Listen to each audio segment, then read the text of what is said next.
I'm really so grateful to be here with all of you, and I want to thank everyone, and including my teacher, the Kensei Rinpoche, whose cremation celebration brought me here to Bhutan in the first place almost 25 years ago. I'd also like to thank all my living teachers and to all the unseen beings that inhabit the space that we're so lucky to reside in.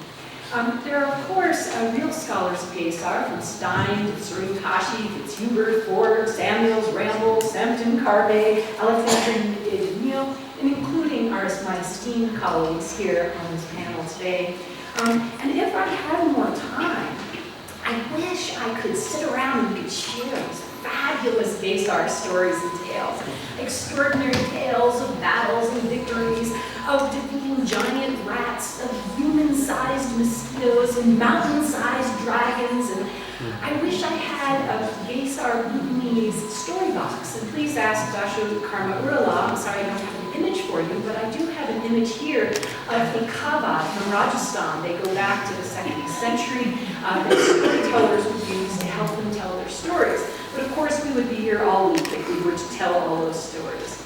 I do remember running into a Bhutanese Gesar bar in front of Punakha Zong once, so maybe you might find one when you go after the conference. And I have read that the second king of Bhutan used to love to have Gesar stories told to him at night. But today, I want to share ever so briefly a glimpse and exploration into the metaphor of the horse's mind and Gesar's whip as a tool used on the path as we forge our way into modernity. And what do we as modern practitioners do with these symbols, and what could they mean to us? But first, in case I run out of time, it's interesting that while in the West we think of Buddhism as usually associated with the parasympathetic nervous system of calming meditation and shamatha, but as many of you witnessed with Carroll Dunham teaching with his vigorous beps, that there is more dynamic techniques that encompass the entirety of our nervous system in the Vajrayāna system. And this includes the metaphor of the vitality of the horse and breath, the consciousness as the rider. So I will share with you this unbridled stallion, your mind, used to gallop on errant paths. Now steer it onto the correct track, says Dusum Khenpa, the first Karmapa. And when you see what cannot be seen, your mind becomes innately free, reality. Leave the stallion, the wind behind. The rider, the mind, will soar in the sky. The steed called mind roams space, covering 100,000 miles in the blink of an eye. He who does not know how to tether it is apt to be battered to death by the in-breath and the out-breath. And of course, one of my favorites, I steer with reins of tortoise hair, free of all efforts to accept or reject. This horse, which neither comes nor goes, canters along the plains of equanimity. Whoever rides this horse will surely reach the land of Buddhahood, says Shakbar, the great yogi. So the horse is a metaphor for our breath, and the mind has ancient origins, and let us explore these together. But trust me, dear listener, we'll return to the horse, breath, and whip. But like a little story box, I want to unfold another story first. Professor Baker and I were working on a book many years ago, and we requested His Holiness the Dalai Lama to write the foreword. As we were leaving, his secretary said, "His Holiness is very busy, and can you please just write the foreword and we'll review it?" And of course, I was absolutely terrified. It's sort of like writing the history of Catholicism and having the Pope read it. I was sure I would fail. And I'll never forget. It was on New Year's Day, and little facts came up, and His Holiness corrected me. For I had written that a human life is as rare and precious as a turtle rising its head in an ox yoke in the vast ocean. And His Holiness corrected me in his handwriting, and he said, "Our human life is as rare and precious as a one-eyed turtle raising its head in an ox yoke in the middle of the ocean." So I would like to just ask us all to just take one moment to appreciate what very precious, rare, one-eyed turtles we all are, to be in this very room in the beautiful country of Bhutan together at this moment. But wait, so why am I telling you this story? I want you to take a moment, For many Westerners, an ox yoke is slightly an odd and archaic, I know.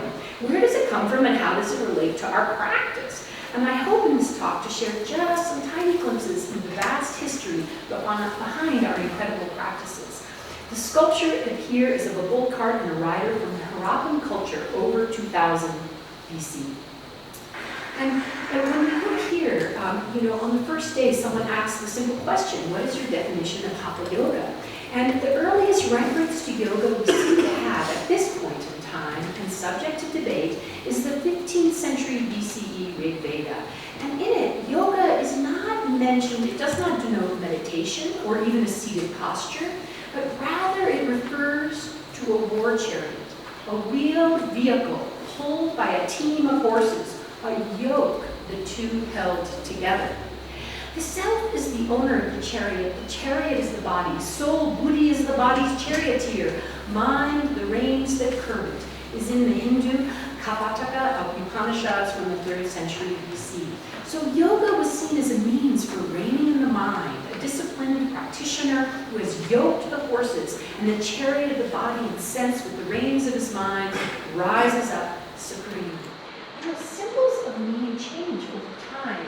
As chariots, symbols of wars involve power and self-mastery, control of one's destiny, meanings are transformed into yoga and spiritual culture.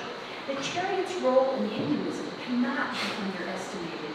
From sun god Surya's chariot to Usha the dawn, to Indra in the Rig Veda, to Arjuna's chariot in the Mahabharata's gods have their vehicles, and for yogis, breath is the ultimate vehicle.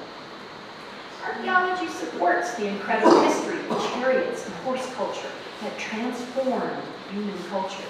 If I had more time, I would geek out and share these maps of the Sintasha culture, the Middle Bronze Age culture in northern Eurasian Asia. You see around 2200 BC, as you see, that was the center where we see the earliest spoke-wheel chariots, and we also find the origins of Indo-Iranian languages. I wish I could also geek out and talk more in detail about the history of human domestication of the horse, roughly estimated to be a 6,000-year-old relationship, from hunting them as prey to a profound relationship that changed the world. There are many theories, but many think that it's the Boudha culture around 3500 BC in Kazakhstan, which is possibly where humans first began domesticating horses, as we see the wear and tear on the skulls of the animals. The archaeological record is indeed puzzling, for we have chariots before we have evidence of solo horse riding, and the accoutrements of horse riding may have perished. So I ask you for a moment to consider our first ancestors domesticating wild horses and channeling the power of a chariot. Think horse essence vitality and its wheels. Perhaps we begin to understand the power of the wheel as a symbol of the Dharma and of the horse. Consider if breath work, which moves us from our fight and flight to our parasympathetic nervous system, is this a domestic teachings taught by Carroll Dunham, uniting awareness with breath. To this day, Mongol herders will place the skull of their most beloved horses on the cairns called ogos on the mountaintops closest to heaven. Mongol male herders right now, 2022, believe that their soul and the soul of their stallions is one. This is called Bronze Age thinking. To this day, living today, to this day, burials like this 2,500-year-old royal tomb with a horse burial pit in China demonstrates the importance of horses as vehicles to transport us to other realms, other heavens, beyond this one, as we can do in our own bodies with our breath. The human fascination with horses is very, very ancient. Known as the vocal herd horse, this Ice Age art carved of mammoth ivory is found in Europe over 35,000 years ago. In Mongolia today, the sound of the beating drums of many of the Hulk Mongols is the extraordinary revival of shamanism on the steppes, and it is the tutelary horse spirits that speak and guide and heal with the drum beats. It's the horse thunder. I want you to imagine the Bronze Age, if you heard that, the terror in your hearts, if all of you were together. I want you to bang your feet a little bit. Wake up and vitality.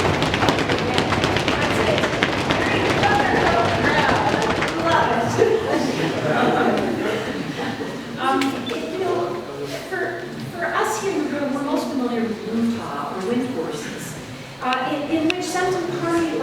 say, really, it's part of early Tibetan folk culture. He doesn't consider it a Buddhist culture, and that it was Nippon and the later Rime movement that gave prayer flags a Buddhist overlay.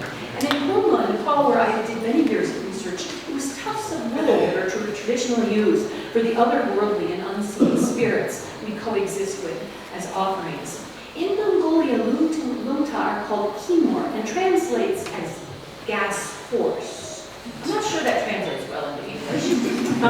For Mongolians, it is also a soul, and kimor also refers to the flow of prana or yum in the body and includes your confidence, your luck, your charisma, your ability to lead others. And in fact, if anyone was in Mongol versions had the ultimate kimor, of course, it was Genghis Khan. And I like that Samten Karme really thinks that rather than calling it a wind horse, we should call it a river horse, spelling it Kelunta, because many of the early prayer flags were also in honor of the Lu and the water spirits. And this brings us to Gesar. I know you thought we'd never get there.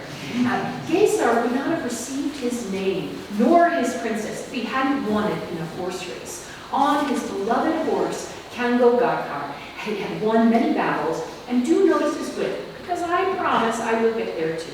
As we mount the saddles of our meditation cushions, Gesar mounted his miraculous and beloved white steed, Kango Gakar, waging military campaigns against evil and winning his princesses and protecting the kingdom of Ling.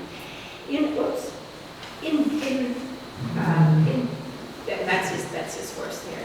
In Buddhism, the horse is a symbol of energy and effort in practicing the Dharma, loyal and swift. Kantaka, Buddha's horse, not only took Buddha around when he realized the suffering of birth, sickness, old age, and death, but Buddha rode his beloved horse, Kantaka, helping him escape the palace and begin his spiritual quest. And it was written the horse died of a broken heart when Buddha left. Such is the enormous bond between horses and humans. And perhaps we should have that same intimacy with our own breath. This is an image of Genghis Khan, considered by Mongolian Buddhists to be a manifestation of Vajrayāna, the Buddha of power, seen as a great unifier and even a symbol of democracy today. And this enormous statue was built in a revival post-Soviet communism, where because at that time before that he could not be mentioned. And you'll notice he's prominently holding a powerful-looking stick in his hand. That is his golden whip. And this statue was made on the supposed site where he found that golden whip. And it was what was declared a sign from the blue heavens and gave him the ability to rule in his destiny. Everyone needs a golden whip, a vision of clarity and leadership to be able to spur the horse in the direction of where we want to go in our own lives. Dashers is what we call whips in Mongolia, and they're still used today in horse races called nadams, created by young warriors, as the horse teaches them fearlessness. It is said that races are for the mountain gods. It makes them and the Lu of the rivers happy. And I was told that when one falls off, it is because a young rider had peed in the river and angered the river gods, who whispered the wind gods, who shoved the instigator off the horse to learn to respect the environment and the lords of the land and the water. I know this is not something theoretical for me, because my young sons, who I raised in the summers in Mongolia, raced in the local mountains, and the intangible gift of inner confidence, the himor that is learned from the guru of the horse, a way of knowing of your heart beating at one with an animal, is something quite profound, and we have few similar rights for young men today in the West. This is a gift I am forever grateful for. And my boys would spend rainy days braiding and making magic whips. As an American, whips can connote slavery, dominance, violence, or even possibly kinky sex. So there are some other possible meanings of the whip. In Zen mind, beginner's mind, Suzuki Roshi tells the story of the 4 horses. One of the horses starts to run, just seeing the shadow of the whip before it even touches him. The next one starts to run, having the whip touch the hair of its skin. And the 3rd horse starts to run when it really feels the pain of the whip on its skin. And the 4th horse doesn't really get going until it feels the whip in the marrow of its bones. So what is this whip? According to Roshi, the whip is just that. It is life. And how will we respond or react to it? For Roshi, the whip is the Buddhist teaching of impermanence. Actually, just how things are. They arise and they pass away. To live in harmony with this truth brings great happiness. Our suffering comes from wanting things to be different than they are. So how do our minds react to the whip? I cannot tell you how much I feel like a one-eyed turtle for the opportunity to receive the Buddha teachings directly from Carroll Rinpoche, and I apologize, I have no photographs. So this is an image of Rabjun Rinpoche, my teacher, practicing. Lurking Takya Rinpoche says the wind energies are like a wild blind horse, the mind is like a person. The wild blind horse runs around and cannot determine where to go. That's why we need a whip, just like Gesar's. The wind energies in the body move anywhere. On a horse of the wind energy rides the mind, which is like a crippled man with no power to decide where to travel. And this is how we ordinary people are. But if we practice wind, channel, and essence practice, the body and wind energies become mastered, and the mind becomes trained. If the wind is controlled, then you can direct the horse and the mind, and you do whatever you think. And that's done, there's happiness in the country, which is our bodies. Nippon Rinpoche describes rituals for making the Gesar whip into a magical ritual tool to dispel obstacles. Made from bamboo or sandalwood, you put mantras inside, the Lama and Dharmapala mantras, you add different colored silks, and and with mantra, you invite in all of the dralas and the wermos, the mamos, the dakas, and the bikinis, and it becomes pregnant with accomplishment as they melt and dissolve into the very whip itself, which becomes like a magic tool that it could become warm or begin to smoke or flame if you do the practice properly. It says that by simply wielding Gesar's magical whip, all your wishes and obstacles will become true and your obstacles will be dispelled. It's also traditionally used visualize showering nectar to cure illnesses. And it's a tool, so how does a tool of violence become a tool on the spiritual path? From the wild horse that throws one, from the mountain one is ascending. What is the wild horse that throws one? It is pride, which thinks oneself superior and dwells on one's own good qualities, says the seventh Dalai Lama. And while the Vinaya had restrictions in the early days against the monastics riding horses, as this picture of Chogyam Trungpa shows, these ideas were not strictly adhered to in horse cultures, such as Tibet, Mongolia, or here in the Himalayas. And meanwhile, as Shadvar writes, I ride a stallion, the foal of a barren mare, unborn, all-pervading, absolute space. I sit in a saddle without meditation, without tempering, and mind occurs naturally. So maybe we don't need a horse. Maybe we don't need a whip. And when you see what cannot be seen, your mind becomes innately free reality. Leave the stallion, the wind behind. The rider, the mind, will soar in the sky. Kapche Dilge Tenzin Rinpoche writes, we can never understand the nature of the mind through intensified effort, but only by relaxing, just as breaking a wild horse requires that one approach it gently and treat it kindly, rather than running after it and trying to use force. So do not try to catch hold of the nature of the mind. Just leave it like it is. How we treat horses, how we treat our own breath, with gentleness, with firmness, and awareness. And so we work with our breath as we work with our minds, like horses, as any rider knows, with the reins neither too tight or rigid or too loose. Our reins are our awareness as we work with the horse of breath. A vast mind, like the wide expanse of the sky. So as a prey animal that allows a predator to mount it, horses are supremely intelligent. And scientific studies have shown they've evolved to read human emotions up to 27 and can remember facial expressions, often knowing human emotions better than we know ourselves. So no animal reads human emotions better than a horse, with a dog coming in second.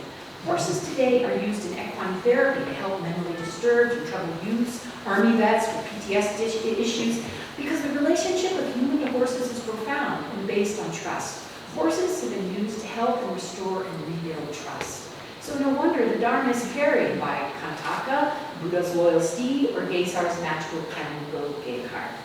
So meanwhile, pressure is increasing on the global horse racing industry to reconsider the use of whips in sports, because research shows horse skin is very similar to humans in both thickness and arrangement of nerve endings. Places like Norway have already outlawed the whipping of racehorses. So, Mongolians don't believe you're really fully human unless you have herd animals to care for and devote your life to as they mutually survive the harsh steppes. Mongols kiss by sniffing, and they mimic horses as they have become one herd to survive in the ecosystem of their steppes together. When we work with our breath, bodies, and mind together, we can flourish in our meditation practice and in the world. Humans have rich social networks no different than humans. Perhaps in the same way that horses have evolved to understand humans to survive, do we need to understand other sentient beings in order to survive?